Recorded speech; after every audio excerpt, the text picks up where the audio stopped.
There's an insect living in your backyard that accelerates faster than a NASA rocket. Faster than a fighter jet at full throttle. Faster than a bullet leaving a gun. We're not talking about something exotic from the rainforest or the deep sea. This creature is probably sitting on a plant outside your window right now. Barely visible. Completely ignored. And it has solved an engineering problem so complex that humans only discovered it in the last decade, a problem this insect figured out over 100 million years ago. This is the story of the leafhopper. The tiny green bug that shouldn't be able to move the way it does. But does anyway. And the physics behind it will change how you see the invisible world forever. For most of human history, we never saw what leafhoppers actually do. These insects, barely the size of a grain of rice, live on plants everywhere. Gardens, forests, fields, farms. There are over 20,000 species worldwide. Farmers have known them for centuries as pests that feed on plant sap. Annoying, maybe. But unremarkable. Until 2013. A team of researchers at the University of Cambridge, led by biologist Malcolm Burrows, decided to film leafhoppers jumping. Not with regular cameras. With ultra-high-speed cameras capable of capturing 10,000 frames per second. What they saw made no sense. When a leafhopper decides to jump, and we're talking about an insect that weighs less than a milligram, it launches itself into the air at speeds exceeding 4 meters per second. That's nearly 9 miles per hour. So what, you might think? Grasshoppers jump. Fleas jump. What's the big deal? Here's the big deal, leafhoppers accelerate at nearly 400 times the force of gravity. 400 gs, fighter pilots black out at around 9 gs, Formula 1 drivers experience maybe 5 or 6 gs in a hard turn. At 400 gs, a human body would instantly be crushed into paste. And this insect, this fragile, rice grain-sized creature, does it hundreds of times a day. Without injury. Without hesitation. The question wasn't just how they survived it. The question was, how do they even control it? Picture this. You're a leafhopper, sitting on a leaf. A predator approaches, maybe a spider, maybe a bird. You need to escape. Fast. You have 2 back legs, each tipped with a tiny spike for gripping. You're going to use these legs like biological catapults to launch yourself 40 times your own body length into the air. But here's the problem, you have 2 legs. And they need to push off at exactly the same time. If one leg fires even 30 microseconds, 30 millionths of a second, before the other, you don't jump straight. You spin. You tumble through the air like a broken helicopter, completely vulnerable. For a creature that needs to escape predators to survive, that's a death sentence. Humans solve this problem with our brains. Our nervous system coordinates our legs when we jump. Electrical signals travel through neurons, telling each muscle exactly when to fire. But neurons have a speed limit.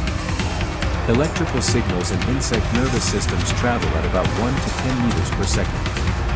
That sounds fast, until you realize the leafhopper's entire jump happens in less than 2 milliseconds. 2,000ths of a second.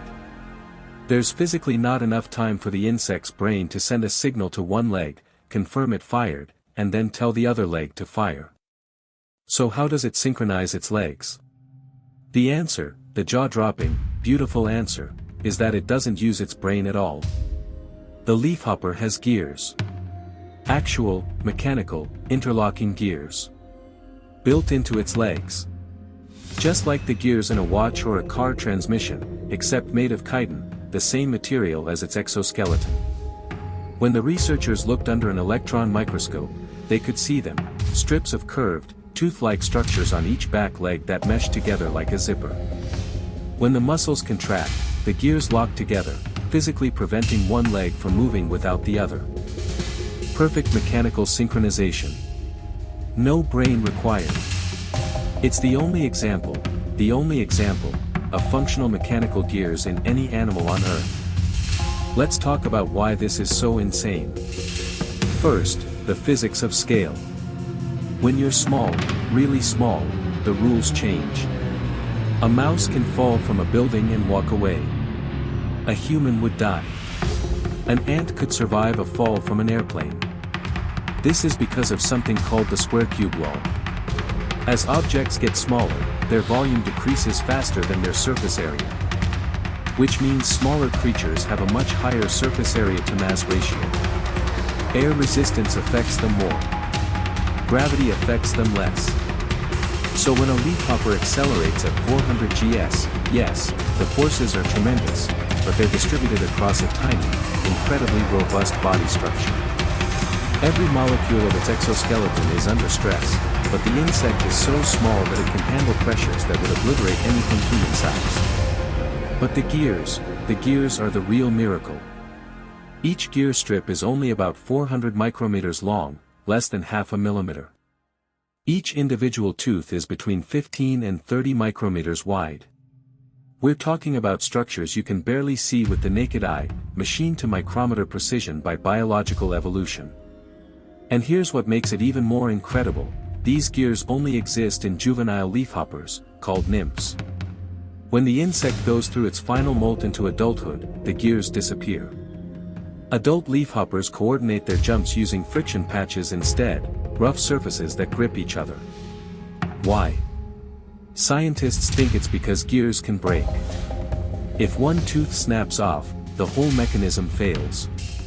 Adults, who live longer and jump more frequently, can't afford that risk.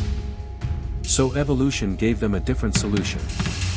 But juveniles, who have softer bodies and need maximum jumping precision while they're most vulnerable, hit the gears. It's as if nature designed a prototype, tested it, found the edge case where it failed, and switched to a more reliable backup system. Engineering at the molecular level. Refined over millions of years. Now you might be wondering, what does a jumping bug have to do with us? More than you'd think. Engineers have been fascinated by the leafhopper's gears since their discovery. Because here's the thing, we've been making gears for thousands of years. The ancient Greeks had them. Every machine we build, cars, clocks, bicycles, uses gears. But we've never been able to manufacture gears that small with that level of precision using biological materials. The leafhopper's gears are self-assembling, self-lubricating, and biodegradable. They're grown, not built. Researchers in biomimicry, the science of learning from nature to solve human problems, are studying these structures. Could we create micro-machines that assemble themselves the way leafhopper legs do? Could we design better prosthetics by understanding how to synchronize movement mechanically instead of electronically? There's also something deeper here. The leafhopper's gears remind us that evolution is, fundamentally, an engineer. It doesn't have intentions or goals, but it solves problems. And sometimes, independently, it arrives at the same solutions humans do. We invented the wheel. We invented gears. We thought these were uniquely human innovations, products of intelligence and civilization. But leafhoppers were using gears 100 million years before humans existed. Before there were wheels. Before there were tools. They didn't invent them. They evolved them. Through countless generations of tiny, random mutations, most of which failed, but a few of which worked, until one day, the geometry was just right. And that raises a profound question: how many other, human, innovations are actually just us discovering what nature already figured out? Right now, outside your window, there are millions of tiny creatures living entire lives you'll never see. They're not just surviving. They're solving problems. Engineering solutions. Defying physics in ways we're only beginning to understand. The leafhopper doesn't know it has gears. It doesn't marvel at its own 400G acceleration. It just lives. Jumps. Escapes. Survives. But we know. And knowing changes everything. Because the more we look, really look, at the natural world, the more we realize how little we actually see. How much complexity is hidden at scales too small, too fast, or too subtle for human senses to detect without tools? There are leafhoppers in almost every ecosystem on Earth. They've been here for millions of years, jumping with mechanical precision, using gears we didn't discover until we pointed electron microscopes at them. What else are we missing? What other miracles of engineering are sitting in plain sight, on a leaf in your garden, waiting to be understood? The universe doesn't only hide its wonders in distant galaxies or deep oceans. Sometimes, the most mind-bending discoveries are the smallest ones. The things we step over every day without noticing. And maybe that's the real lesson of the leafhopper. That wonder isn't about size. It's not about spectacle. It's about looking closely. Paying attention. Being willing to be amazed by something the size of a grain of rice.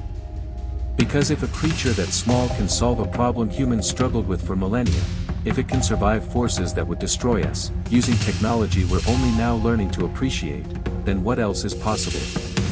What else is out there, hiding in the grass, waiting for us to notice? The leafhopper doesn't care if we understand it. It doesn't need our recognition. But maybe we need it. To remind us that intelligence isn't the only path to genius. And that sometimes, the most elegant solutions come from the most unexpected places. If your mind is blown right now, you're not alone. The natural world is full of these hidden engineering marvels, creatures doing impossible things that rewrite what we thought we knew about physics, biology, and design. We're diving deep into the most mind-bending stories science has to offer. Real research. Real wonder. No clickbait, just the unbelievable truth about the world around us. Subscribe if you want more of this. Because trust me, the leafhopper is just the beginning. Next time, we're going even smaller. And what you'll discover will change how you see reality itself.